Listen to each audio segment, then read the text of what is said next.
क्यों मालूम है कि जैसे वो मुड़िया लटका कितने मुड़ी लटका के सोता है और कहीं वो सोते हुए गिर गया कुर्सी पर से तो उनको कहाँ जाना होगा तो बाद की बात है। कमेटी का नुकसान हो जाएगा 300 रुपया कि कुर्सी टूट जाएगी। डाली है इनायत की नजर कांच के टुकड़े हैं हीरों में गिने जाते हैं। सबसे पहले वो पगड़ी वाला को जगाइए जो सो रहा है, जगाइए उसको। कितना बड़ा बिल्ला लटकाया हुआ है। सो रहे थे क्या? नहीं सो रहा था। हाँ, खाली सर लटकाए हुए थे, सोया नहीं था। और ऐसे ही रहिए। और हम सोने वाले को जगाते नहीं हैं। काहे किसी के नींद में हम खलल पैदा करें ना, किसी को नहीं जगाते हैं। हमको उस पे तरस आने लगता है इसलिए जगा देते हैं।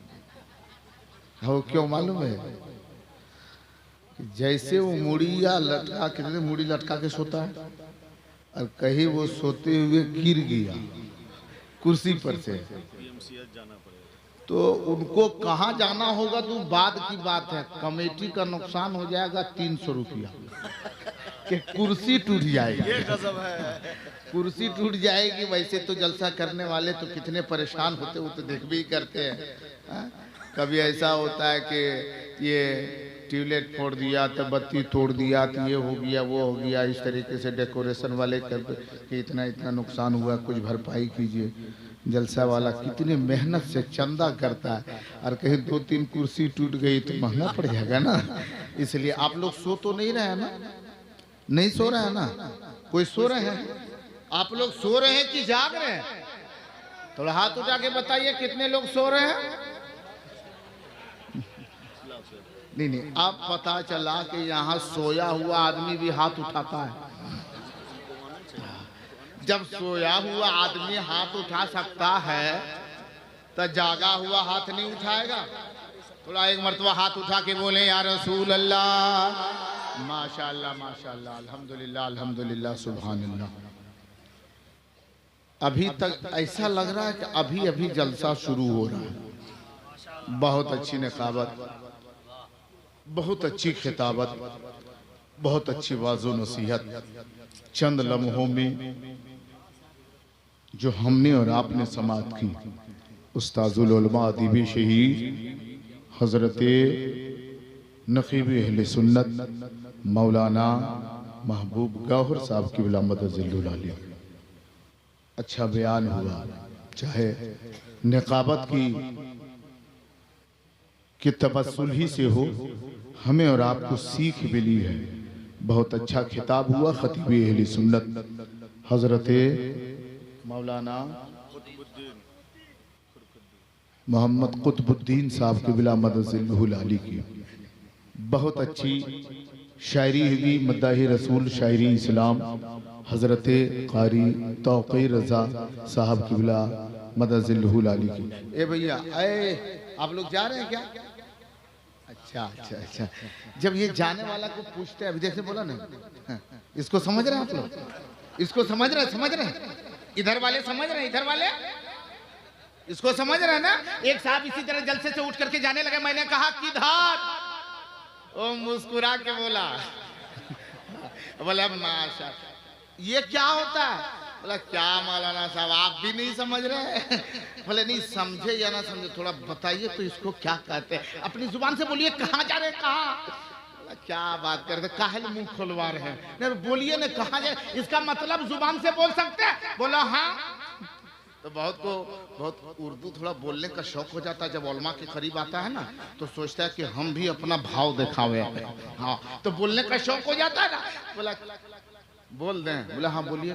कहाँ? बोला स्टीयरिंग या।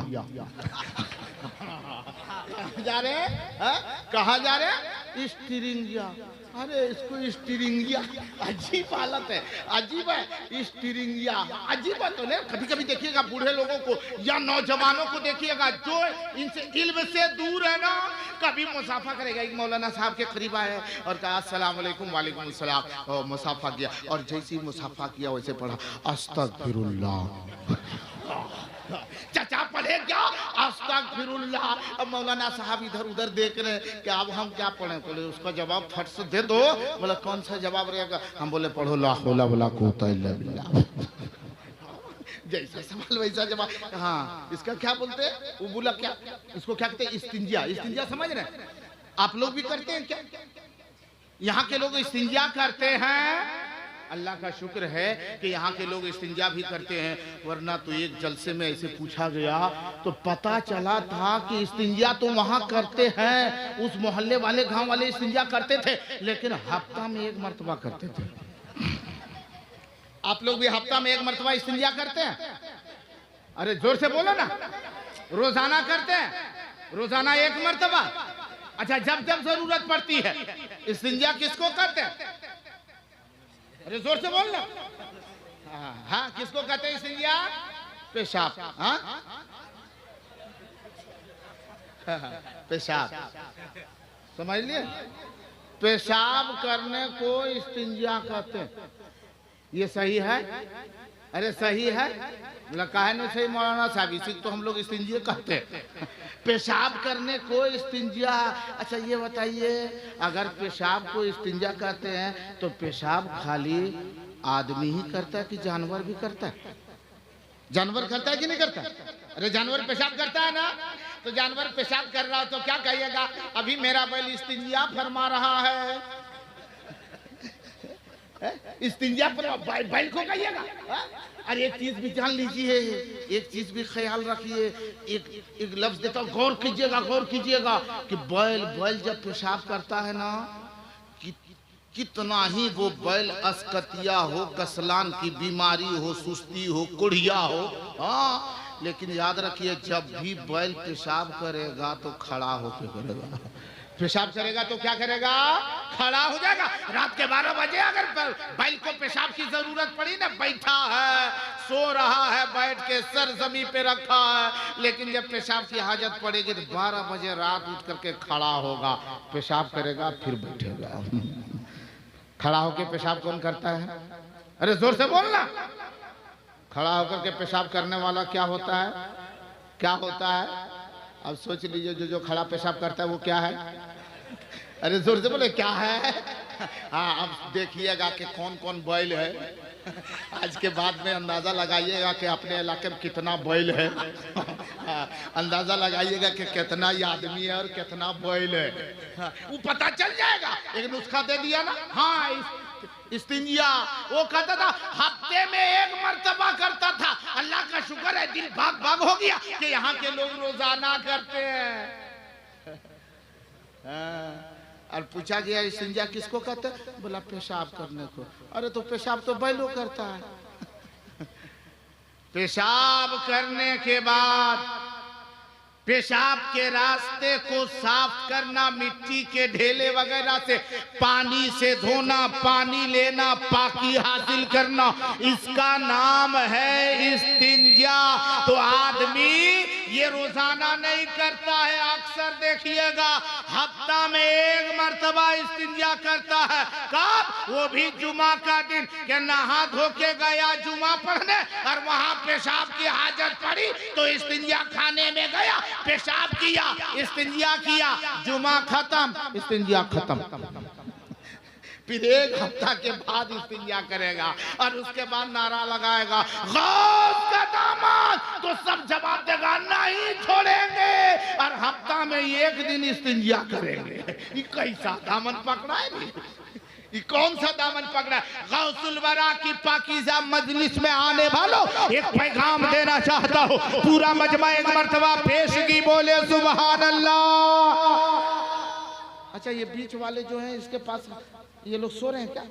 गमछा वाले देखे ऐसे एक मर्तबा हाथ उठा के एक मर्तबा और बोले सुभान अल्लाह। हाँ माशाल्लाह माशाल्लाह, नहीं जागते। पहली मरतबा हाथ नहीं उठाया, हम सोचा सो रहे हैं, और सोने वाले को हम जगाते नहीं, लेकिन मजबूरी है, थोड़ी सी तवज्जो रखें। और सुभान अल्लाह, आप जो ये कह रहे हैं, आपका ये कहना कोई बेजा नहीं है, कोई बुरा नहीं है, बल्कि मैं फख्र से कहता हूँ, जब भी कोई खुदा का बंदा अगर सुभान अल्लाह कहते रहता है, चाहे मिलाद की महफिल हो, चाहे कॉन्फ्रेंस हो, चाहे जलसा हो, चाहे इंफरादी तौर पर हो, चाहे इज्तिमाई तौर पर हो, चाहे तन्हा बैठा हो, चाहे मजमा में बैठा हो, अगर वो सुभान अल्लाह कहते रहता है, सुभान अल्लाह कहने से उसकी जुबान तर होती है, उसके नामे आमाल में नेकियां लिखी जाती है, और साथ ही साथ जो फायदा उसे मिलता है वो ये है कि अल्लाह की पाकी बयान यहाँ करता है। रब्बे काबा फरमाता है, फरिश्तों गवाह रहना, जो मेरा बंदा मेरी बड़ाई अगर चंद लोगों के दरमियान जमीन पे कर रहा है, फरिश्तों मैं उसकी बड़ाई, उसकी तारीफ फरिश्तों तेरे दरमियान कर रहा हूँ, गवाह रहना। उसी सुभान अल्लाह की बदौलत क़यामत में उसकी बख्शिश हो जाए। वाह वाह वाह, नारे तकबीर, नारे रिसालत, सुभान अल्लाह सुभान अल्लाह। बेस खुला हो तो बंद कर दीजिएगा, आवाज बहुत अच्छी है, माशाल्लाह माशाल्लाह, अल्लाह सलामती अता। हाँ रख दे बेटा, ये है रख दे, वो देखेगा तबे फिर आएगा लोग। अल्लाह सलामती अता फरमाए। हाँ रखिए हाँ हाँ, जो माल दिख रहा है, मैंने ये लोग क्या कर रहा है इसको देख रहे हैं कि नहीं देख रहे हैं? हाँ ये काम आप लोगों को नहीं करना, क्योंकि बहुत भारी गुनाह है। हाँ थोड़ी देर सुनेंगे, थोड़ी देर सुनने के लिए तैयार है? सुभान अल्लाह की बात आ गई। मेरे आका अलैहिस्सलातु तस्लीम इरशाद फरमाते हैं, जिस किसी खुदा के बंदे ने, जो कोई खुदा का बंदा अगर दिल से वो सुभान अल्लाह पढ़ता है, तो अल्लाह जल्ला शानहू उसके नामे अमाल में इतनी नेकियां अता फरमाता है, गोया जमीन से लेकर के आधे आसमान तक नेकियों से भर दिया जाता है। इतनी नेकियां गोया जमीन से लेकर के आधे आसमान तक नेकियों से भर दिया जाता है। तमाम मजमा एक मर्तबा बोले हाँ सुभान अल्लाह। फिर वो खतीब ने एक ही तकरीर एक जगह पर की थी, फिर उन्होंने कहा, फिर अल्लाह के रसूल फरमाते हैं, जब भी कोई खुदा का बंदा उसी मजमे में, उसी जगह में अगर दूसरी मर्तबा सुभान अल्लाह कहता है, माशाअल्लाह कहता है, तो अल्लाह जल्ला शानहू उसके नामे अमाल में इतनी नेकियां अता फरमाता है, गोया आधे आसमान से लेकर के अर्शे बरी तक नेकियों से भर दिया जाता है। हाय हाय हाय हाय, कितनी नेकियां मिली। एक मर्तबा सुभान अल्लाह कहा, गोया जमीन से लेकर के आधे आसमान तक नेकियों से भर दिए गए। दूसरी मर्तबा सुभान अल्लाह कहा, गोया आधे आसमान से अर्शे वरी तक आपके नाम अमाल में नेकियों का इजाफा हो गया है। इतनी नेकियां मिल गई। तकरीर हो रही थी, ओ मजमे में सुभान अल्लाह, ओ दीवानगी छा गई, सुभान अल्लाह। 2 4 5 मरतबा हो गया। फिर उसके बाद मौलाना साहब बैठ गए। अब दूसरे शायर साहब की बारी आई, वो पढ़ने लगे। मजमे में कोई नहीं बोल रहा, कोई सुभान अल्लाह नहीं कर रहा, सब खामोश है। अब वो करें, भैया सुभान अल्लाह बोलो। अभी आपने सुभान अल्लाह की फजीलत सुनी है ना, क्यों नहीं बोल रहे, क्या वजह है? एकदम मजमा खामोश है। दूसरे तीसरे की बारी आई, उन्होंने बार बार कहा सुभान अल्लाह कहें, कितनी फजीलत है सुभान अल्लाह में, आप लोगों ने सुना है, बोलिए सुभान अल्लाह। तो सब लोग खामोश है, कोई नहीं बोल रहा है। एक साहब खड़ा हुआ और खड़े होने के बाद में कहा, मौलाना साहब आप लोग कह रहे हैं बार बार कहिए सुभान अल्लाह, कितना सुभान अल्लाह कहेंगे? अभी आपने तकरीर में सुनी ना कि एक मर्तबा सुभान अल्लाह जो कहता है उसके नामे अमाल में इतनी नेकी मिलती है, गोया ज़मीन से लेकर के आधे आसमान तक नेकियों से भर गए। फिर दूसरी मर्तबा सुभान अल्लाह कहा तो आधे आसमान से अर्शे बरी तक नेकियों से भर दिया गया। अब बताइए, हम लोग 3 4 मर्तबा कह दिए हैं, जगहिया कहाँ है जो रखेंगे? रहने की जगह कहाँ है? 2 मरतबा तो भर गई है, जगह आई है नहीं, इसलिए हम लोग 5 मरतबा कर दिए हैं, 3 मरतबा एडवांस कर दिए हैं, वही तो अभी जगह नहीं मिली है, फिर हम लोग कायल और ज्यादा भेजेंगे। हमने कहा सुनो चलो ठीक है, आपका ये कहना अगर सही है मान लिया, लेकिन क्या गारंटी दे सकते हो कि आपने जो सुभान अल्लाह कहा है वो सुभान अल्लाह कहना रब की बारगाह में कबूल हो गया हो, अल्लाह को महबूब हो गया हो, अल्लाह का प्यारा हो गया हो, अल्लाह ने उसे कबूल कर लिया? कोई गारंटी दे सकता है? मजमे में सन्नाटा छा गया। मैंने कहा फजर की नमाजियों से पूछो, ये फजर की नमाज पढ़ने वाले इस भयानक ठंडक में ठंडे पानी में से तूने वजू किया है, वजू करने के बाद मस्जिद गए, नमाजें आपने पढ़ ली, फजर की 2 रकात सुन्नत आपने पढ़ी, फजर के 2 रकात फर्ज आपने अदा की है, इस भयानक ठंडक में तूने वजू किया ठंडे पानी से, फिर नमाज आपने अदा कर ली है, इतना बता, इतनी मुशक्कत झेलने के बाद क्या तू गारंटी दे सकते हो कि तेरी नमाज अल्लाह ने कबूल कर ली? फजर के नमाजी ने जवाब दिया मैं इसकी गारंटी नहीं दे सकता। अब मैंने जोहर की नमाजी से पूछा, आपने जोहर की नमाज पढ़ी है, इतना बता दे क्या आपने ये जो नमाज पढ़ी है ये नमाज की गारंटी है कि आपकी नमाज अल्लाह ने कबूल कर ली है? जोहर के नमाजी ने जवाब दिया इसकी मैं गारंटी नहीं दे सकता। असर मगरिब इशा की नमाजियों से पूछा, जवाब दिया मैं इसकी गारंटी नहीं दे सकता। मैंने एक चचा के दामन को थामा जो यकीनन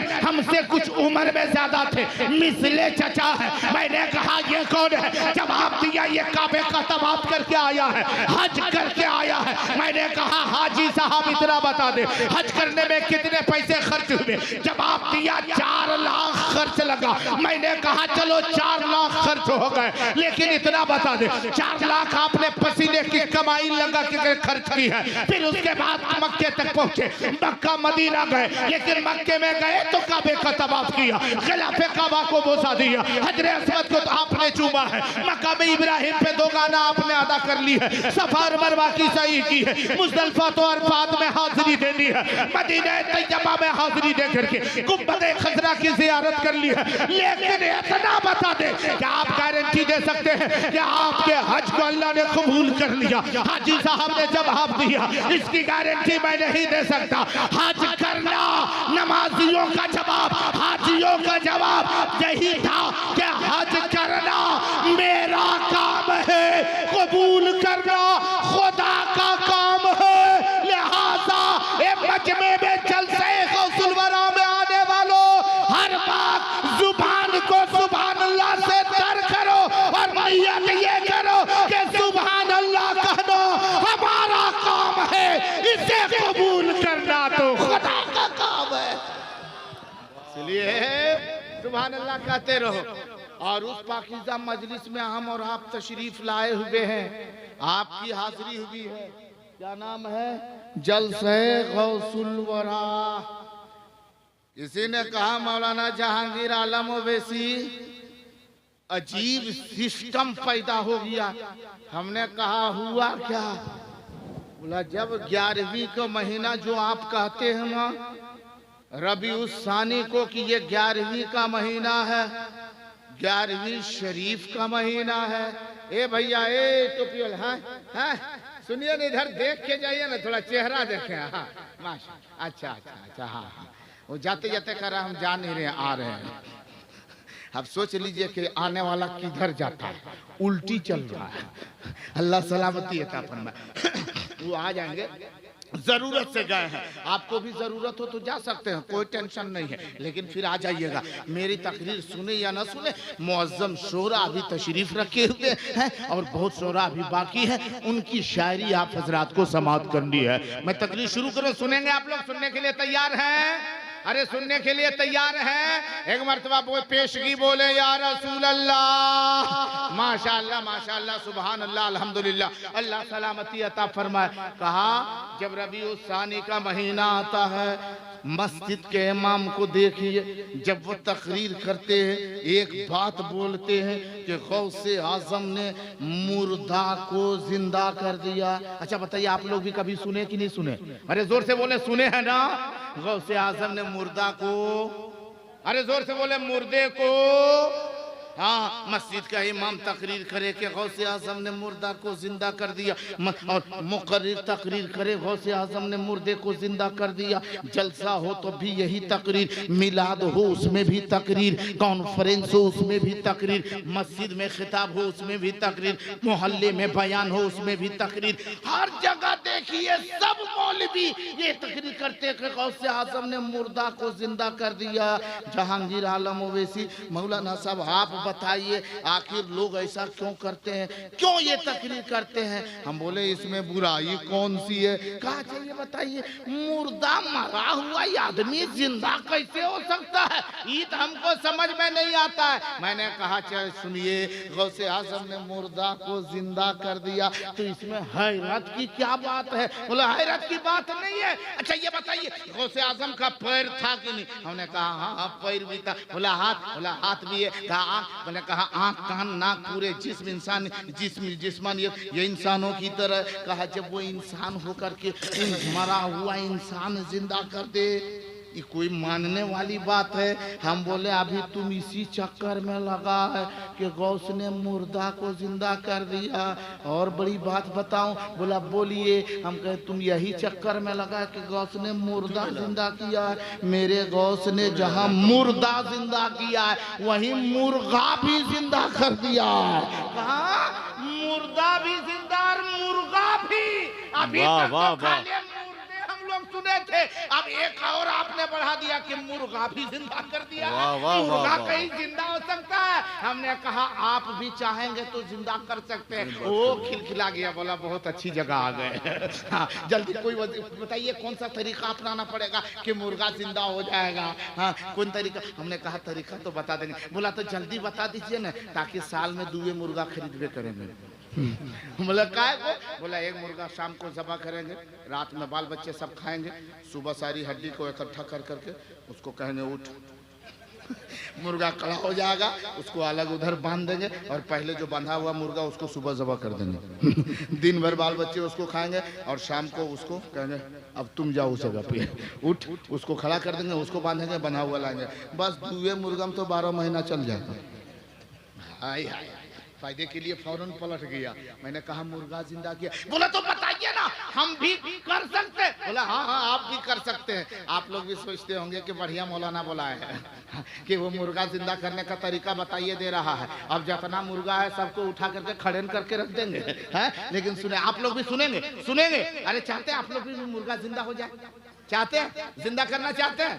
बोला कौन नहीं चाहता है मौलाना साहब, हम लोग तो दिल से चाह रहे हैं, लेकिन शर्म आ रही कि कैसे कहें कि कहेंगे तो कहेगा यही लालची आदमी। नहीं, आप भी जिंदा कर सकते हैं। उसने भी कहा था कैसे? मैंने कहा सोच, अरे गौसे आजम जिस गौस की बात करते हो, जिन्होंने मुर्दा जिंदा किया, अंगुली का इशारा किया तो मुर्गा भी जिंदा हो गया। ज़बह किया, पका हुआ खाया हुआ मुर्गा, जिनकी हड्डियां इकट्ठा कर दी तो वो मुर्गा भी उठ के खड़ा हो गया। फकत गौस का इशारा पाया। पूछा बताइए तरीका क्या था? मैंने कहा अरे गौस की जुबान में वो तासीर थी, उस गौस की बात कर रहे हैं जिस गौस ने ईशा के वजू से फजर की नमाज 40 साल तक, कितने साल तक? अरे जोर से बोलो कितने साल? 40 साल। जिस गौस ने ईशा के वजू से फजर की नमाज पढ़ी है, उसी गौस को रब्बे काबा ने वो मकाम दिया है कि अगर उंगली का इशारा किया तो 100 साल का बड़ा मुर्दा उठ के खड़ा हुआ, और अगर गौस ने इशारा कर दिया तो मुर्गा भी जिंदा हो गया। कितने साल ईशा के वजू से? कितने साल ईशा के वजू से फजर की नमाज पढ़ी है? बोला ईशा के वजू से। बोला हाँ। क्या हंसने लगा? बोले क्यों हंस रहे? बोला ये तो बहुत हल्की बात आप बता दी। अच्छा, बहुत हल्की है। बोले कैसे? बोला ईशा के बाद तो कोई फर्ज नमाज तो है नहीं। बोला नहीं। बोला ईशा के बाद तो डायरेक्ट फजर ही है। बोले हाँ। बोला तो कौन बड़ी बात है? ईशा में वजू किए तो फजर तक वजू रह गया। हम लोग तो हफ्ता हफ्ता वजू करते हैं। हाँ, जुमा के जुमा वजू करते हैं। अरे बाप रे, हम लोग एक हफ्ता में करते हैं। अगर वो इतनी देर में किए तो क्या हुआ? अरे बकलो, तुम्हारा वजू टूटता है कि नहीं? बोला ये सब हम लोग नहीं जानते। वजू किन चीजों से टूटता है? अगर किसी से पूछा जाए वजू किन चीजों से टूटता है तो बड़ी मुश्किल से 1 2 3, उससे ज्यादा बयान करना बड़ी मुश्किल हो जाएगा। पूछा जाए किन किन चीजों से वजू टूटता है? बोला पेशाब पखाना करने से, री खारिज होने से वजू टूट जाता है। बोला और कुछ? बोला ये सब टेंशन नहीं लेते। इमाम साहब किस लिए? इमाम साहब से पूछिए। अरे फ्री थोड़ी रखा है, तनख्वाह देते हैं, पैसा देते हैं, वो समझेगा ना कैसे वजू टूटता है नहीं टूटता है। सब हम ही लोग बताएंगे तुमको रखे कहे को। अरे बाप रे, कितनी तनख्वाह देते हैं? कम देते हैं मौलाना साहब, बहुत तनख्वाह देते हैं। बोले कितनी देते हैं? 6000। अरे बाप रे, 6000। हम बोले मुँह बंद कर, सब हवा उसी में घुसे। 6000। हम बोले बहुत ज्यादा देते, बोला तो कम देते। बोले आपकी तनख्वाह कितनी है? बोला नहीं हमारी ज्यादा नहीं ज्यादा। हम बोले कितनी है? बोला नहीं 25,000 है। 25,000 है। बोला अच्छा ये बता 25,000 ज्यादा है ना 6,000 है? बोला ना देखने में तो ज्यादा ही है, लेकिन मौलवी मौलाना पैसा में बड़ी बरकत, बहुत बरकत। हम बोले यही करके आज तक तो आप लोगों ने तनख्वाह नहीं बनाया। बहुत बरकत मौलवी मौलाना के पैसा में बहुत बरकत। हम बोले ऐसा करो, इस मर्तबा ऐसा करना ना कि तुमको जो तुम्हारी जो तनख्वाह 25,000 है ना, बगैर बरकत के है, बगैर बरकत वाले पैसा मौलाना साहब को देना। 6,000 बरकत वाला रुपया ले लेना और 1 महीना एकदम पेट डंगा ठोक ठोक के खाना, बहुत बरकत है। और बगैर बरकत वाला मौलाना साहब को, इमाम साहब को दे देना, बेचारा फूक फाक के उसमें बरकत करेगा। तो ना बोला ना ये सब हम लोग नहीं करते, काहेल किसी का पैसा लेने जाएंगे। इतना रहम कर रहा, किसी को काहेल हम लोग सताएंगे। याद रखो मेरे मुसलमान भाइयों, इमाम सैयदना गौसे आज़म ने ईशा के वजू से फजर की नमाज पढ़ी कितने साल? अरे जोर से बोला कितने साल? 40 साल। 40 साल। गोया गौसे आज़म ने अगर ईशा की नमाज पढ़ी है, फिर उसी वजू को बाकी रखा और फिर फजर की नमाज पढ़ी है, गोया गौसे आज़म का वजू टूटा नहीं था।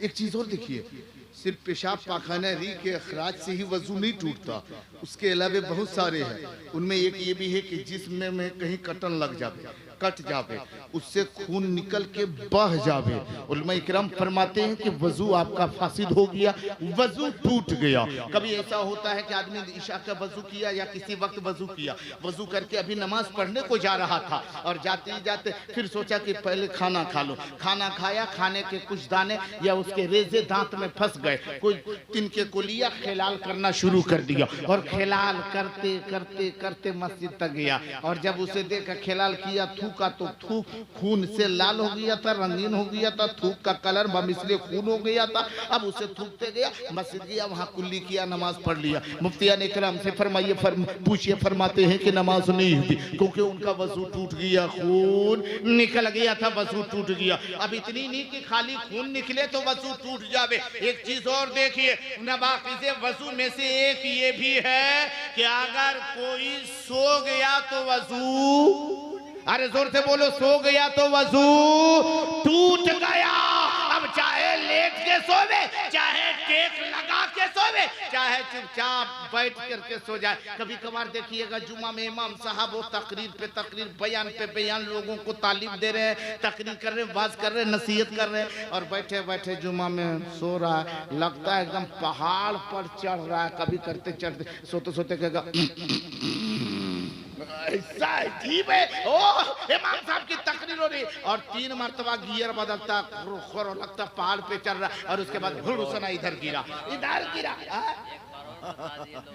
जी हजरत, हाँ जुमा में देखिए इमाम साहब तकरीर कर रहे हैं और बैठे बैठे सो रहा है। और सोते सोते कोई कोई ऐसा लगता है कि सो नहीं रहा, पहाड़ पर चढ़ रहा है। कैसे करेगा ना, सोते सोते अजीब तरीके से, हाँ ओ लगता है एकदम इसका गियर फंस रहा है, गियर फंस रहा। ओ अब फिर अचानक देखिएगा इधर गिरा, वैसे ही हाथ से रोक लिया। पूछिए इन मुफ्तियान इकराम से, पूछिए इन उलमा इकराम से, पूछिए ये उलमाए दीन से कि जब तक बैठे बैठे सो रहा था तब तक तो गुंजाइश थी कि इसके वजू बाकी है। जो ही सुरीन जमीन से जुदा हुई यानी गिरने लगा, चाहे हाथ के टेक लगा के रोक लिया, गिरा नहीं। मुफ्तियान इकराम फरमाएंगे कि वजू टूट गया, वजू, अरे जोर से बोलो, वजू टूट गया। और जब वो गिरेगा ना, जब गिरेगा तो बगल वाला पूछेगा सो रहे थे क्या, सो रहे थे? ना ना ना कभी नहीं, जुमाम सोएंगे, कभी नहीं सोते ना। बोला था गिर रहे थे, बोला ना गिर नहीं रहे तो हाथवा इधर रखे थे। और वैसे ही वो नमाज पढ़ लेगा। फिर कहा जाएगा जाइए वजू कर लीजिए, कहीं सो गए होंगे तो तुम देखा हमको सो रहे थे। बोला नहीं वही कह रहे हैं कि वजू कर लो। देख लो ठीक नहीं होगा, इस जबरदस्ती बोलोगे ना ठीक नहीं होगा, यका झापड़ मार देंगे हम। अबे तुम्हारी भलाई के लिए करा, फिर भी वो जाने को तैयार नहीं। काहे को कि लोग कहीं ना कह दे कि ये सो रहा था ना। बगैर वजू के पढ़ लेंगे ये सही, लेकिन हम बेइज्जती दुनिया में नहीं सहेंगे ना। तो यहाँ बेइज्जती नहीं सहेगा क्या हुआ, वहाँ कब्र में जब ठोकैया होगी तब समझ में आएगा हाँ, कि वजू बगैर वजू के हमने पढ़ी थी, उसकी सजाएं क्या मिल रही है। पता चला सोने से वजू टूट जाता है। अब ये बताओ गौसे आज़म ईशा के वजू से फजर की नमाज पढ़ी कितने साल? 40 साल। पता चला मेरा गौस 40 साल रात में सोए, अरे जोर से बोले, सोए नहीं थे। तब कहीं अल्लाह ने इतना बड़ा मकाम दे दिया कि इशारा कर दे तो मुर्गा भी खड़ा हो जाए। हम लोग हफ्ता में 2 रकात पढ़वे करते हैं, मुर्गा खड़ा होगा, मुर्गा का एक पंखियों नहीं उड़ा पाएंगे। हाँ, क्योंकि हफ्ता में एक दिन, और वो भी देखिए कभी कभी एकदम कोढ़िया आदमी, अस्कतिया आदमी जो रोजाना काम कर रहा है। कब कब? ये शनिचर है, इतवार है, पीर है, मंगल है, बुध है, जुमेरात है। ये 5 दिन काम किया और 6 दिन काम किया, अब इतने दिन काम किया। और जुम्मा के दिन रोजाना मजदूरी करने 8 बजे जाता था, शाम को आता था। बीवी भी खुश रहती थी, नौजवान भी खुश रहता था, लेकिन सोचता था किसी दिन छुट्टी किसी बहाने से मिले। एक दिन एकदम बेफिक्र सो रहा था, बीवी देखी कि 8 बज गया है, अभी तक उठा नहीं है। सुबह को बीवी जल्दी से गई और कहा उठिए ने, कहा अरे सोने दो। बोला नहीं उठिए ना, देखिए ना 8 बज गया है, कब जाइएगा काम करने? नौजवान आँख खोला, बोला क्या कर रही? बोला 8 बज गया है, उठिए मुँह हाथ धोइए, जाइए काम पे जाइए, 8 बज गया। एकदम अनपढ़ जाहिले हो, इसीलिए कहते हैं पढ़ल लिखल लड़की से शादी करनी चाहिए। बोला क्या हुआ आपको, टाइम बता रहे हैं 8 बज गया? पता नहीं आज कौन दिन है। सो बोला कौन दिन है? आज जुम्मा है। बोला तब जुम्मा को काम करेगा तो जुम्मा कब पढ़ेंगे? अरे बाप रे बाप, जुम्मा पढ़ने के लिए काम नहीं। ओ अस्कती आदमी। आप बीवी बोली लगता है कि मेरा शौहर है अब सुधर गया, अब सुधर गया, अल्लाह का खौफ दिल में है, अब रोजा नमाज के बारे में सोचने लगा। फिर पलट के सो गया। ओ जुम्मे की अजान हुई, तब बीवी करे अजान हो गई जुम्मा की। ओह बहुत देर सो गए, अभी तक हम कितनी तस्बीह पढ़ लिए होते। ओ जल्दी जल्दी नहाया धोया, ओ लुंगी लाओ, कुर्ता लाओ, तो तौलिया लाओ, गमछा लाओ, जल्दी जल्दी बीवी इंतजाम कर दी, पानी भर दे, नहाया धोया, कुर्ता पहना, तहबंद पहना, तौलिया ऐसे गमछा रखा। और उसके बाद में बीवी बोली जाइए तर्जुमा पढ़ने। पगली टोपी कहाँ है? टोपी लो, टोपी निकालो, टोपी। अब बीवी खरी टोपी, बोला टोपी निकाल। अब एक हफ्ता में एक दिन टोपी खोजेगा, कहाँ मिलेगी रे? अब वो बीवी पता नहीं ये मोटरी में कि ये गठरी में कि ये बक्सा में कि ये अलमारी में। अब कभी उसकी बीवी गठरी खोलती, कभी वो मोटरी में देख रही, कभी इस अलमारी में। तब तक इधर बाहर से आवाज दे रहा, अरे टोपी मिली। बीवी एकदम डर के मारे खोज रहे, जल्दी खोज, बहुत टाइम हो रहा है, जल्दी खोज। ओ बीवी खोजते खोजते परेशान हो गई, आहिस्ता आहिस्ता दरवाजे तक आई। इसके बाद शौहर ने कहा, मिली टोपी मिली? बीवी बोली, ना नहीं मिली। नहीं मिली तो जो तोरे नाम पर आज जुम्मो छोड़िए देंगे। जुम्मा भी नहीं पड़ा, जुम्मा भी नहीं पड़ा। ये देखिए परहेजगारी कतिया आदमी, हमें टोपी नहीं मिली। आप बताइए सही बात, एक हफ्ता में एक दिन टोपी खोजिए, कहाँ मिलेगी?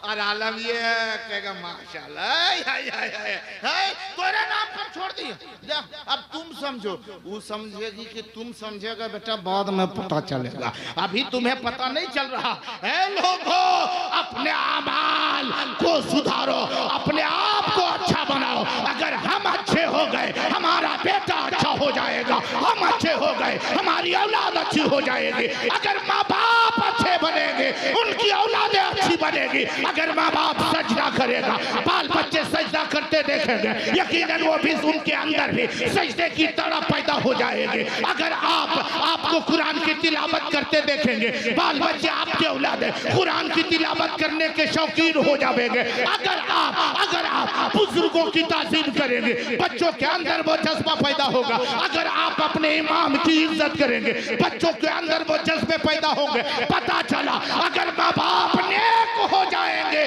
तो इंशाअल्लाह उनकी औलाद भी नेक बनती ही नहीं। नारे तकबीर, ज़रा ज़ोरदार तरीके से नारा लगाइए। बहुत ही यानी बेदारी के माहौल में हज़रत का ख़िताब हो रहा है। माशाअल्लाह आप सब के चेहरे पे मसरत है, शादमानी है और माशाअल्लाह एक खूबसूरत माहौल है। नारे तकबीर, ज़ोरदार तरीके से ऐसी तकरीर का इस्तक़बाल हो। नारे रिसालत, मसलके आला हज़रत गौसुल वरा कॉन्फ्रेंस हज़रत अल्लामा मौलाना जहांगीर आलम साहब क़िबला ओवैसी सरकारे सुरकाही। माशाअल्लाह, ऐसे तो हमारे हजरत ने, इमाम साहब ने दिया। इमाम लोग से पैसा लेने में नहीं ठीक लगता है, लेकिन क्या कीजिएगा, इमाम साहब ने पैसा किस लिए दिया मालूम है? वो दिए तो हम लेते भी नहीं, लेकिन नहीं लेंगे तो आप लोग नाराज हो जाइएगा कि हमारा इमाम का कोई वैल्यू नहीं दिया है। इसलिए हम इमाम का पैसा ले लिए, लेकिन उनसे जब ले लिए हैं, सोचिए इमाम अगर रुकू करता है तो मुक्तदी सजदा में जाता है। अरे जोर से बोले, इमाम रुकू करेगा तो मुक्तदी सीधे डायरेक्ट सजदा में जाएगा कि रुकू करेगा? अरे जोर से बोले ना।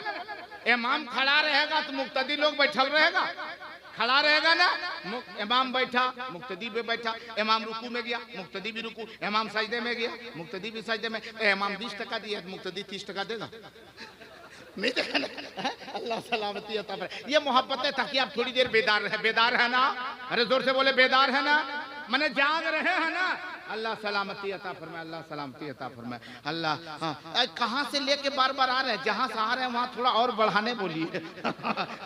कोटा बहुत छोटा हो रहा है। अल्लाह सलामती अता फरमाए। ये मोहब्बतें हैं, गौसे आज़म की अकीदत में बैठे हैं।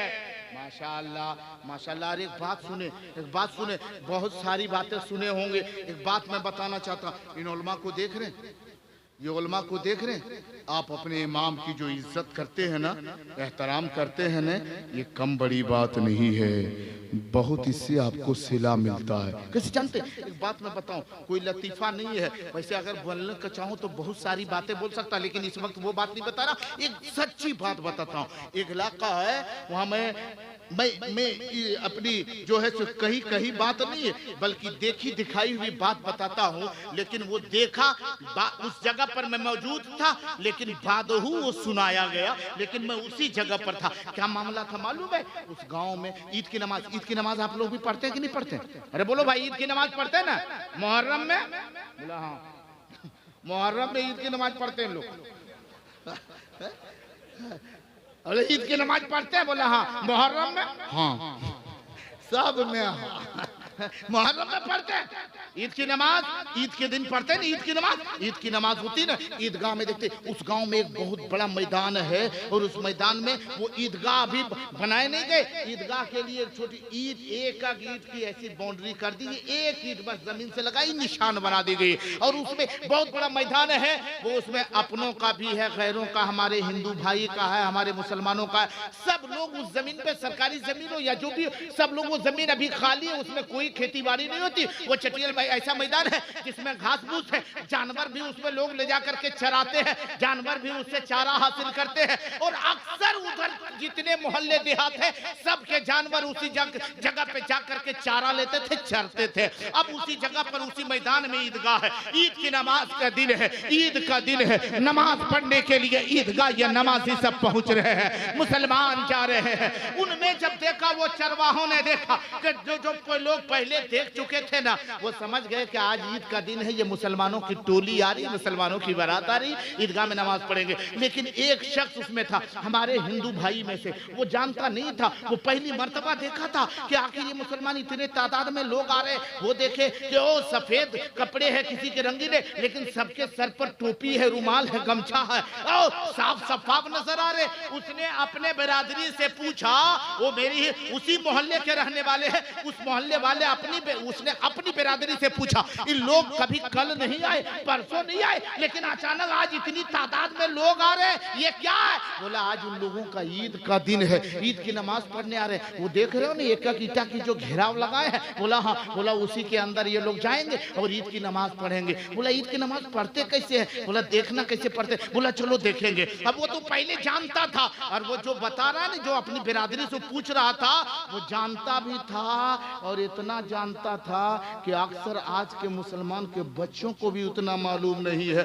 10 सूरतें उसे जुबानी याद है। जोहर में कितनी नमाजें हैं वो हमारे वो जादो भाई को याद था। असर में कितनी रकातें हैं वो उनको मालूम था। तहज्जुद की नमाज कितने बजे कब पढ़ी जाती है, पढ़ने के शराइत क्या है वो भी जानता था। बहुत सारी उर्दू अरबी की किताबें वो पढ़ा था। उससे पूछ रहा था, उसने कहा जाकर के देखो, चलो दिखाते ये मुसलमान नमाज कैसे पढ़ते हैं।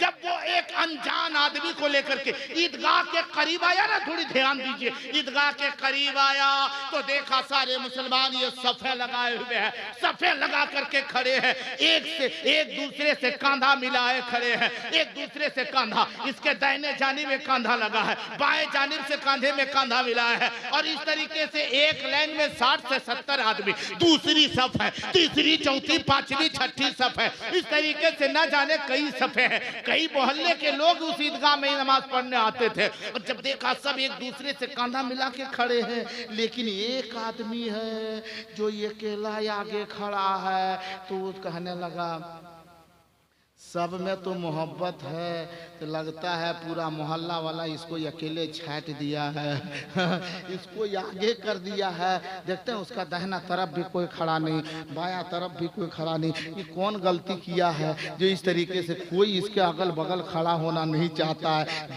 दिल में सोचा, फिर उसी अपने बिरादरी से पूछा कि भैया ये बताओ कि आखिरकार सब लोग कंधा से कंधा मिला के खड़ा है, ये कहाँ का है जो ये अकेला है, इसके अगल बगल कोई नहीं खड़ा है, तन्हा है, आखिर लोग इससे नफरत क्यों करते हैं? बोला नहीं, ये नफरत नहीं करते, मोहब्बत करते हैं। बोला ये कौन ऐसी मोहब्बत है कि सब एक दूसरे से मिल के खड़ा है, इसको अकेले आगे ढकेल दिया है। फिर आखिरकार ऐसी कौन मोहब्बत होती? वो जानता था। उसने कहा सुनो, ये लोग उसके बगल में कोई खड़ा होना नहीं चाहते। बोला क्यों, दुश्मनी है, झगड़ा? बोला नहीं। बोला फिर? बोला इसके बराबर न दायां तरफ कोई खड़ा होता न बायां तरफ कोई खड़ा होगा। बोला क्यों? बोला ये इमाम है, वो इमाम है और ये नहीं चाहता कि हम उसके बराबर बने।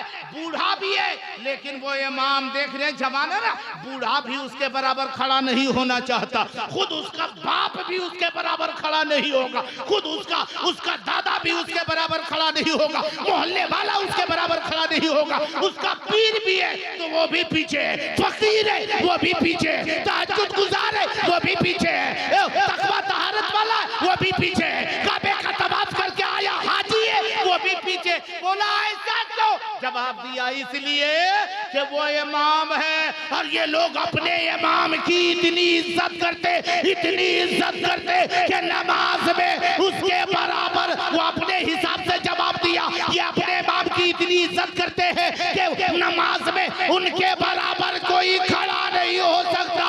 ये लोग अपने इमाम की इज्जत करते हैं, एहतराम करते हैं। तब उसने कहा अब मुझे समझ में आया कि जब ये कौम अपने इमाम की इतनी इज्जत करता है तो मदीने वाले मुस्तफा नबियों के इमाम की कितनी इज्जत करता होगा, रसूलों के ताजदार की कितनी इज्जत करता है।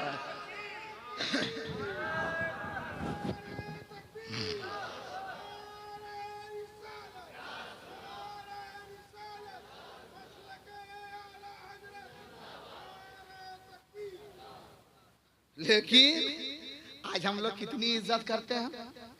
अगर कहीं मियाँ बीवी घर में झगड़ा लगे और कहीं 2-4 जुमला दे करके डांट दिया तो बीवी को डांटने की तो ताकत है ये नहीं है। कहे कि ज्यादा बोलेंगे झगड़ा हो जाएगा, वो कहीं मैके चलेगी तो नुकसान है। तो वो कहीं दोनों में झगड़ा हुआ और वो कहीं डांट दी या बहुत बातें हो गई तो गुस्सा कहाँ उतारा जाएगा? कोई जगह है? पावर कौन सा है? अगर चला गया गुस्सा कहाँ उतरेगा? अगर उस मौके पर इमाम साहब ने कह दिया कि हमारी तनख्वाह बढ़ा दी, चुप रही, तनख्वाह उनका नहीं बढ़ेगी। जितना जोर यहाँ इमाम साहब के सामने बोले उतना जोर थोड़ा बीवी के सामने बोल के दिखाइए तुम, तब समझ में आगा पावर कितनी है। एक साहब ने कहा हमारे पावर कहते बीवी के सामने हम नहीं बोल पाते। बोला कहाँ बोल पाते? नहीं बोल पाते होंगे। बोला क्या बात करते हैं मौलाना साहब, हमारी हुकूमत चलती है घर में। हम बोले सब हुकूमत का पता कब चलेगा? मतलब इसको गिरा गिरा गिरा गिरा। हाँ ओ बाबू है, सो जा बेटा, सो जा सो जा। हाँ। नहीं नहीं, हम सोचे कोई बड़ा आदमी है। अब जरूरी नहीं कि जो छोटा रहे वो बड़ा रहबन करेगा। अल्लाह सलामती अता फरमाए। हाँ, थोड़ी देर बर्दाश्त करें। सुनेंगे 2-4 मिनट और सुनेंगे, क्योंकि मेरा वक्त खत्म हो गया। अभी तो मेरी तकरीर मुकम्मल हुई भी नहीं, बस थोड़े से मिनट बाकी है। सुनने के लिए तैयार हैं? इधर वाले, ये बीच वाले, पूरा मजमा एक मर्तबा बोले या रसूल अल्लाह, और जोर से बोलो सुबहान अल्लाह, और जोर से बोलो या रसूल अल्लाह। अल्लाह के वलियों की बारगाह में खिराज अकीदत पेश करने के लिए हम और आप बैठे हुए हैं। वलियों को अल्लाह ने पावर दिया है, वली को अल्लाह ने पावर दिया, वली को अल्लाह ने, अरे जोर से बोलो, वली को अल्लाह ने, वली को अल्लाह ने पावर दिया है। और अगर चाहें तो वो पावर हम और आप भी ले सकते हैं। लेकिन लेना चाहते हैं? वो पावर लेना चाहते हैं ना? कोई नहीं लेना चाहते हैं? लेना चाहते हैं लेकिन बड़ी कठिन है। अरे क्या कठिनाई है? और ऐसी बात आप बता देते हैं वो हम लोग कर ही नहीं पाएंगे, तो कौन करेगा? कौन करेगा? आज हम जो तबाह की दहलीज पर पहुंचे, तबाही के दहलीज पर ना, जो तबाही के दलदल में हम लोग फंसे हैं, वजह क्या है मालूम है? हमने तरीक़े मुस्तफ़ा को छोड़ दिया, शरीयत मुस्तफ़ा को छोड़ दिया। गुनाह के दलदल में हम फंस गए। कहाँ वो बेटा हो, चाहे वो बेटे का बाप हो, चाहे वो नौजवान हो, उसकी बीवी हो, ये हमारी बेटी हो, हमारी बहनें हो, ये हमारे भाई हो, सब के सब आज शरीयत मुस्तफ़ा से काफी दूर हट गए, दूर चले गए, सुन्नत मुस्तफ़ा को पीठ पीछे डाल दिया। फिर ये कौम कहती है कि हम इतने तबाह क्यों हो रहे हैं, हम इतने बर्बाद क्यों हो रहे हैं, आज हमारी कुछ सुनी नहीं जाती, आज हम इस तरीके से क्यों परेशानी के आलम में है। ढूंढो, कोई किसी ने तुम्हें हमें परेशान नहीं किया है, खुद परेशानी का सामान हमने खुद इंतजाम कर लिया है। कभी अच्छा एक चीज बताइए, कभी आपने जुमे की नमाज पढ़ी है? नहीं, जुमे की नमाज नहीं पढ़े। जुमे की नमाज जितने लोग जुम्मा पढ़ते हैं वो लोग, फजर जोहर वाला नहीं पूछ रहा, जुम्मा पढ़ते वो लोग एक मरतबा हाथ उठा के बोले या रसूल अल्लाह, पता चला जुमा सब पढ़ते हैं, फजर जोहर किसको पूछा जाए। अगर बूढ़े चचा को भी कहेंगे चचा नमाज क्यों नहीं पढ़ते, बोला हाँ पढ़ेंगे पढ़ेंगे मौलाना साहब पढ़ेंगे। कब पढ़िएगा? बस अब देखिए ना, आज जुमेरात है ना, कल जुमा से शुरू कर देंगे।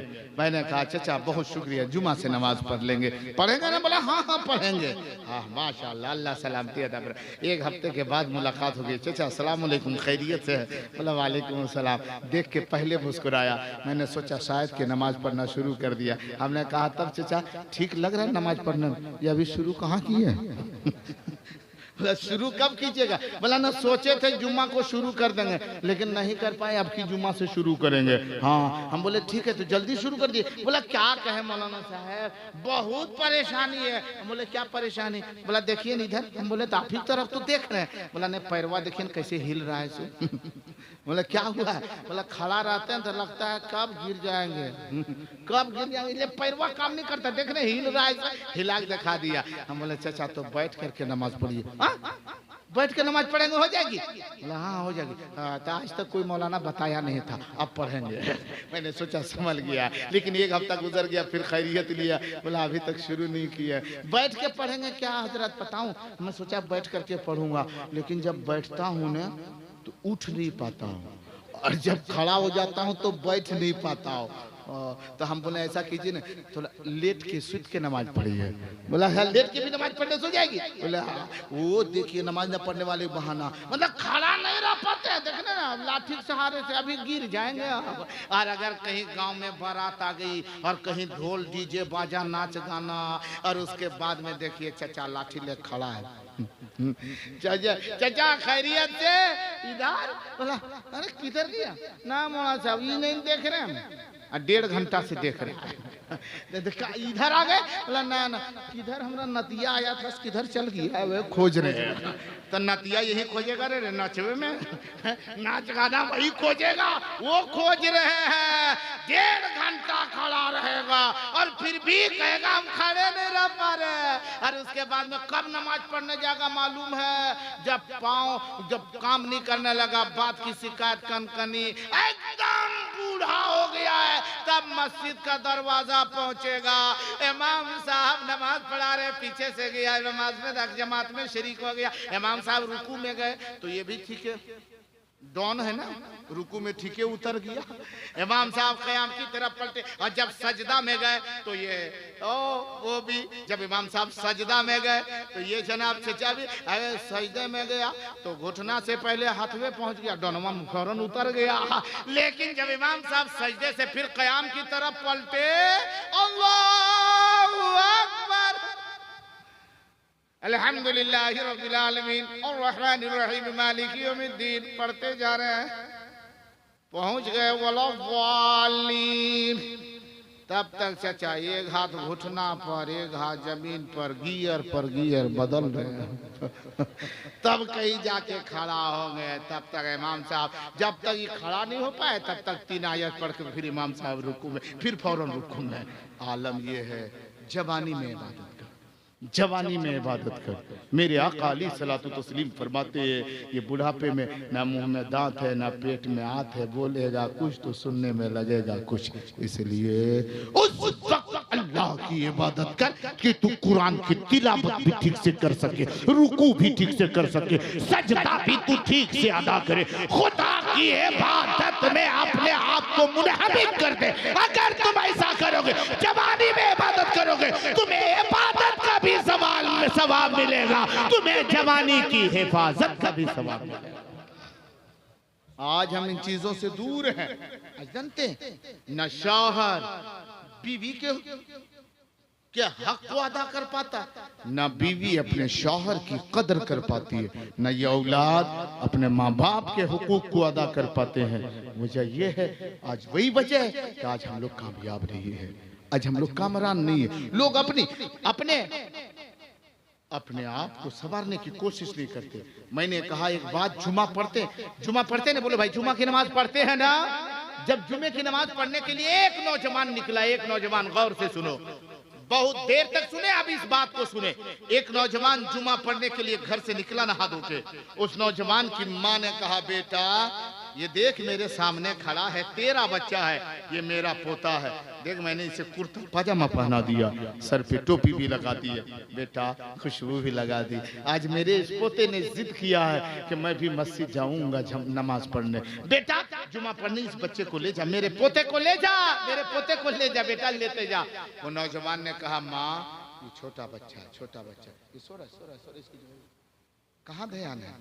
नहीं इतना अच्छा है फिर भी सो रहा है। अल्लाह का शुक्र है अभी तो लड़का लोग बहुत बढ़िया है, बहुत बढ़िया है, वरना 2-3 साल पहले अजीब हालत थी, अजीब हालत। जब उनको देखिए अजीब हालत, इधर का बिल्कुल साफ है, दहना भी साफ है, बायां भी साफ है, पीछे का ठिकाने नहीं है, बीच में थोड़ा सा हल्का सा है। तो अभी तो कभी दहना तरफ गिराता है, कभी बायां तरफ करता है, लेकिन पहले आज से 2-4 साल पहले देखिएगा सब लड़का लोग एकदम सीधा कर दिया था, सब बाल सीधा किए हुए था। अब कोई कहता था ऐसा क्यों किए, हमको भी नहीं समझ में आ रहा था, लेकिन पहली जब हम देखे ना तो हमको रहम आ गया। हमने सोचा कि शायद कोई इसको बीमारी है।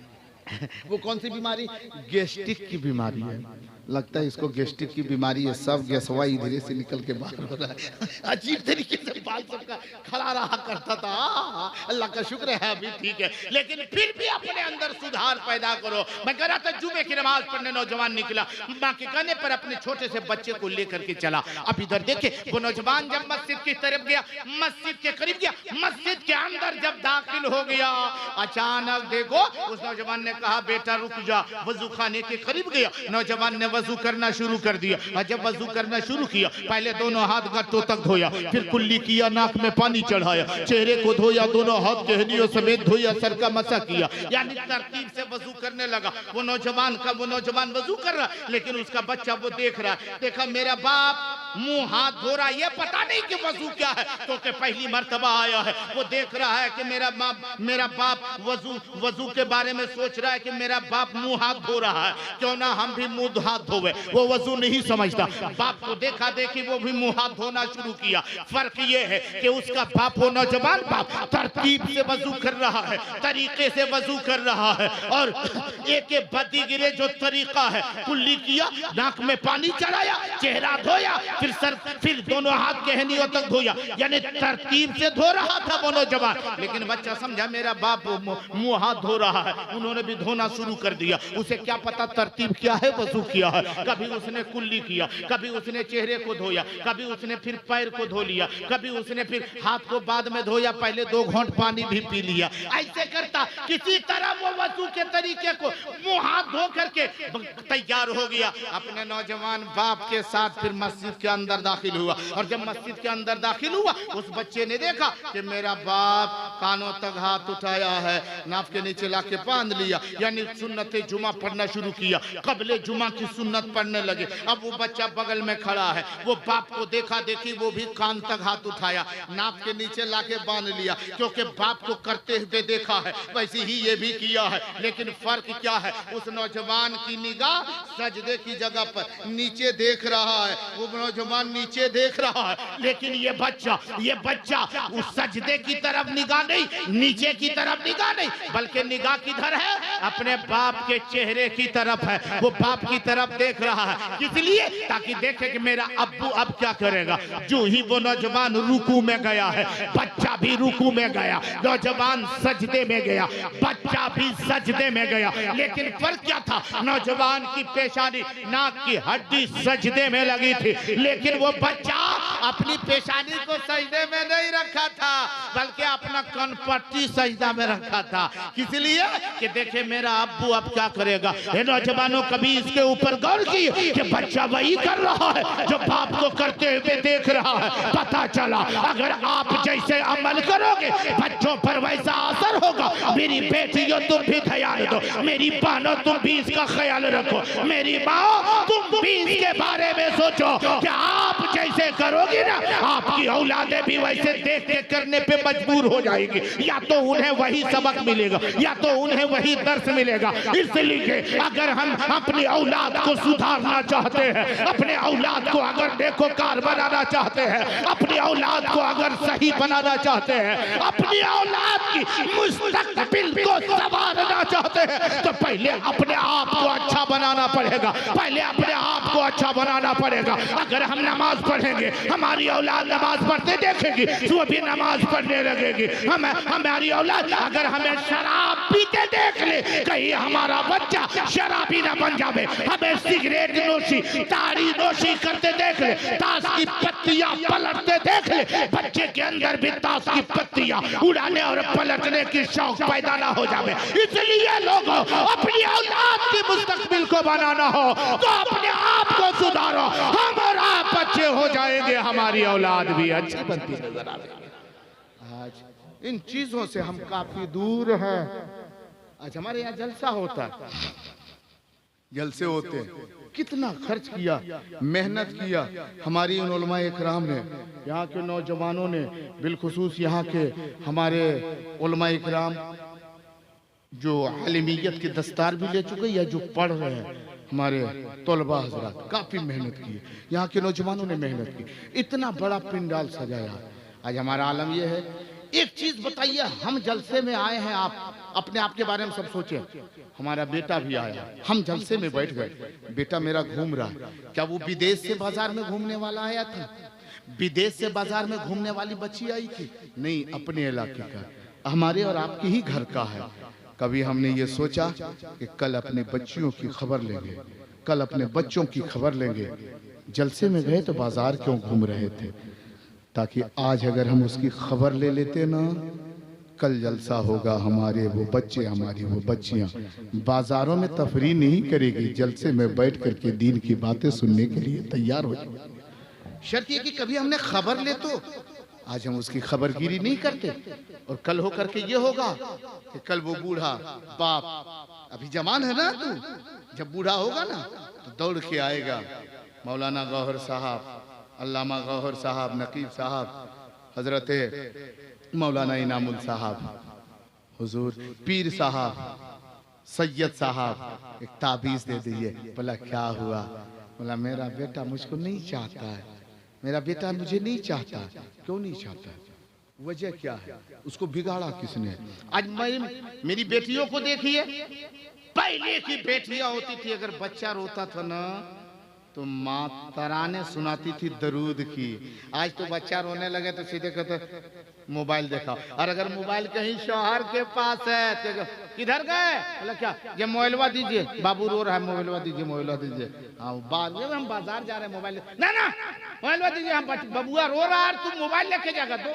और उसके बाद मोबाइल सामने बच्चा का कर दिया, और बच्चा तू बच्चा को भी देखिए, जैसे उसमें देखता है कोई कूद रहा, कूदा कूदी, कोई फैटा फैटी, मारा मारी, तो बच्चा एकदम चुप होकर के वहीं मुस्कुराता है, हूँ। तो माँ सोचती है कि बहुत खुश, मेरा बच्चा बहुत अच्छा हो रहा है, अच्छा हो रहा है। बचपने से फैटा फैटी देखा था, फैटा फैटी, और वो आदत जब बड़ा हो गया तब ख्याल आवा कि वो फैटा फैटी, तो बाप ने कुछ बोला तो एक फैटा बाप को, एक फैटा माँ को। उसका माँ कहती हमारा बेटा मार रहा, तो मारेगा नहीं रे, फैटा फैटी तुम्हें सिखाया है? कौन सिखाया है? अपनी औलाद को सिखाओ। अगर तुम अपने औलाद को अच्छे सबक दिए होते तो आज तेरे साथ ये नहीं होता। हाँ, बच्चा रोने लगे, तराने सुना ना, कुरान सुना, नात सुना, हदीस सुना, तराने सुना, दरूद शरीफ पर बच्चों को कुछ सिखा, तो वो चीजें हम नहीं करते। कहते मौलाना साहब ताबीज दे दिए, ताबीज का असर क्या होगा? ताबीज का असर क्या होगा? कुछ असर होने वाला नहीं है। सुन, मैं तो कहता हूँ, आज कोई नौजवान भी कहता है हमें ताबीज दे दे। बोला क्या? बोला मेरा 10 चक्का चलता है। हम बोला 10 चक्का चलता है तभी 12 चक्का खोजता है। बोला नहीं नहीं नहीं, बरकत नहीं हो रही, ताबीज दे दीजिए, गाड़ी में रखेंगे। हम बोला गाड़ी मत रखो, दिल में रखो ताबीज को, दिल में। कहा अच्छा दिल में कैसे रखेंगे? दिल में कैसे रखेंगे? फाड़ के अंदर घुसा देंगे? नहीं नहीं नहीं, फाड़ने की जरूरत है, दिल में रख ताबीज। बोला दीजिए ना। बोला हम ताबीज कहाँ से देंगे? तेरे घर में ताबीज है, जा। बोला मेरे घर में ताबीज?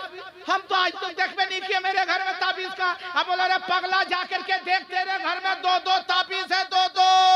बोला 2-2 ताबीज कहाँ है? अलमारी में। हम बोले अलमारी में खोजोगे तो वो ताबीज नहीं मिलेगा। बोला तो फिर बक्सा में। हम बोले बक्सा में भी तलाशोगे तो नहीं मिलेगा। बोला कहाँ है? हम बोले अलमारी में, बक्सा में, फ्रिज में मत खोज, देख जा करके दरवाजे पर 2 ताबीज होंगे। कहा 2 ताबीज दरवाजे पर? हम बोले हाँ दरवाजे पर जाना, देखना दरवाजे के दाएं तरफ एक ताबीज, बाएं तरफ एक ताबीज। वो कहा मौलाना साहब आज तक दरवाजे से बाहर भीतर होते रहे, कभी हमने ताबीज देखे ही नहीं। कहा जा करके देख, एक बूढ़े की शक्ल में होंगे, एक बूढ़ी की शक्ल में होंगे। ये तुम्हारे माँ बाप है जो तेरे घर के ये 2 ताबीज है। अरे पहले तू अपने माँ बाप को दिल के अंदर रख। अगर तूने अपने माँ बाप को दिल के अंदर रखा, कोई माँ बाप से मोहब्बत की, माँ बाप दुआएं दे देंगे। अरे दुनिया की ताबीज की जरूरत नहीं पड़ेगी। अल्लाह के रसूल फरमाते हैं जिसके माँ बाप अपनी औलाद के हक में दुआ कर देते हैं, अल्लाह उनकी दुआओं को कबूल कर लेता है, कभी रद्द नहीं फरमाया। कभी माँ बाप की खिदमत करके तो थे। आज हम चीजों से दूर हैं। इसलिए मेरे मुसलमान भाइयों, हमें और आपको जरूरत है माँ बाप की खिदमत करने की। माँ बाप से मोहब्बत करो। ये मैं नहीं कहता, ये मैं नहीं कहता कि सिर्फ माँ बाप से ही मोहब्बत कर और बीवी को पूरा लतिया के भगा दे। नहीं, बीवी से भी मोहब्बत कर। भाई है तो भाई से भी मोहब्बत कर। कभी बेईमानी भाइयों में मत कर। आज तो आलम यह है कि अगर कोई भाई कमजोर है, चाहे जिस्म के हिसाब से चाहे अक्ल के हिसाब से कमजोर है, तो कमजोर का सहारा कोई नहीं है। पंचायत में भी फैसला उसी तरफ होगा जो ताकतवर है। हाँ, इन बुराइयों से बचो। जानते एक साहब का इंतकाल हो गया, उसका 2 बेटा था, 2 बेटा। जब बाप का इंतकाल हो गया, जनाजे की नमाज पढ़ी, दफन किया, दफन करके वापिस आया। एक दिन गुजरा, बड़े भाई ने छोटे भाई से कहा बाबू छोटू। बोला हाँ भैया। बोला ऐसा करो, अब्बा तो चले ही गए दुनिया से, अब हम दोनों भाई हैं, तो ऐसा करो जल्द से अपना अपना हम लोग बंटवारा कर लो सामान का, बाद में कहीं झगड़ा झमेला करेगा। तो बच्चे ने उस छोटे भाई ने कहा भैया 40वां गुजरने दीजिए। बोला ना ना ना, 40वां लेट है, 40वां करबे करेंगे रे, लेकिन फिर वक्त बंटवारा कर लो। मामू को बुला लो। अब मामा को बुलाया गया। मामा से बोला क्या हम दोनों भांजे का, यानी हम दोनों भाई का, जो हम दोनों आपके भांजे, फैसला कर दीजिए कि बंटवारा हो जावे। कहा ठीक है। कमेटी के 2-4 आदमी को, मुखिया जी को और वगैरह सदर सिक्रेटरी को बुला लो। हाँ, सरपंच साहब को बुला लो। बोला ठीक है। सबको बुलाया, मीटिंग में बैठ गए। उसके बाद मामा बोले कि सब लोग सुन लीजिए, मेरे इस भांजों का सामान क्या क्या है? क्या क्या है? बोला 4 बीघा जमीन है। 4 बीघा जमीन है। वो 4 बीघा दोनों भाइयों के दरमियान बंटवारा करना है। मामा ने कहा बताओ किससे किस तरह बंटवारा किया जाए। तो कमेटी वालों ने कहा देखो ये छोटा बेटा जो है ना, छोटा, पहले इससे पूछो क्योंकि इसके बाल बच्चे छोटे छोटे हैं, इसका दिल ज्यादा तड़प रहा होगा, माँ बाप अभी ताजा ताजा इसकी नजरों से गायब हुआ। छोटे बच्चे से पूछो। तो मामा ने पूछा बाबू छोटू बता कि ये 4 बीघा जमीन क्या करोगे, किसको कितना दोगे, कितना लोगे? तो छोटू क्या बोले? बोला कि भैया जाने, भैया जानेंगे। तो भैया ने जवाब दिया। भैया से पूछा मामा ने बड़े भांजे से, तू बता। बोला जब हमको कह रहा है तो हम काहल किसी का दिल छोटा करेंगे, 4 बीघा हमरे दे दीजिए। हाँ, जानने के बाद 4 बीघा हम ही को दे दो। कहा अच्छा चलो ठीक है। बोला एक तो ये स्कॉर्पियो है, ये स्कॉर्पियो क्या करोगे छोटू? बोला ये भी भैया जाने। बोला तुम बोलो। बोला अब जब बाबू कह रहा है भैया जाने तो हम छोटा भाई दिल नहीं तोड़ेंगे, ये भी हम ही को दे दीजिए। बोला अच्छा। बोला अच्छा वो दुकान है, वो दुकान क्या करोगे छोटू? बोला ये भी भैया जाने। भैया उधर से बोल दिया चलिए ये भी हम ही को दे दीजिए। ठीक है। मामा कहा सुनिए 5 लाख कर्जा है तेरे बाप का, छोटू क्या करोगे? तो छोटू बोला कि भैया जाने है। तो उधर से भैया बोला अरे सब हम ही जानेगा, तुम कौन सी जानेगा? अब 3 चीज हम तो जानिए लिया है, एक चीज तुम रखो। हाँ देखिए फैसला। हाँ 3 चीज तो हम जानबे कर लिया, अब एक तुम भी जानो, ये 5 लाख तुम समझो। हाँ, एक तो कम से कम बोझा तुम रखो, हम 3 बोझा लिए हुए। ये देखिए चला, कभी बेईमानी मत करना, कभी बेईमानी मत करो, कभी किसी गरीब को मत सताना, किसी के साथ रिश्वत खोरी नहीं करना, चोरी चमारी चुगलखोरी नहीं करना। अल्लाह जल्ला शानुहु हम मुसलमानों को अमले खैर की तौफीक अता फरमाए।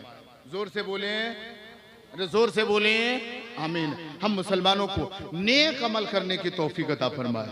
अल्हम्दुलिल्लाह, जरूरत इस दौर में ये नहीं कि 2 घंटा तकरीर हो, 5 घंटे तकरीर हो, तब जाकर के जलसा कामयाब। इंशाअल्लाह जलसा कामयाब है, लेकिन कामयाब तब होगा जब एक शराबी शराब पीने से तौबा कर लेगा। जब एक माँ बाप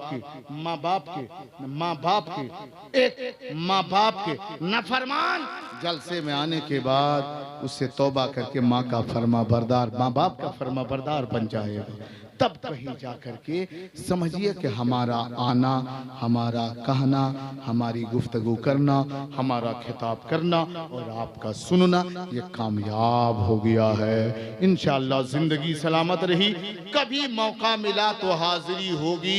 मैं यही दुआ करता मौला, हमारी मुअज़्ज़म उलमा इकराम की जमात है जिन्होंने काफी वक्त दिया, इस हकीर फकीर को सुना।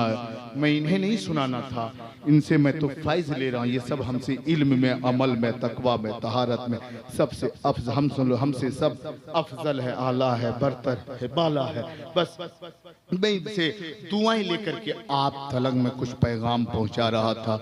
मैं ये दुआ करता मौला इन बातों पर पहले हमें बादहु सारे सामीन को अमल की तौफीक अता फरमा। झूठ चुगली की बज़ना, बॉक्स की ना, दुश्मनी, गुरूर, तकब्बुर, घमन, सारी बुराइयों से बचने की तौफीक अता फरमा।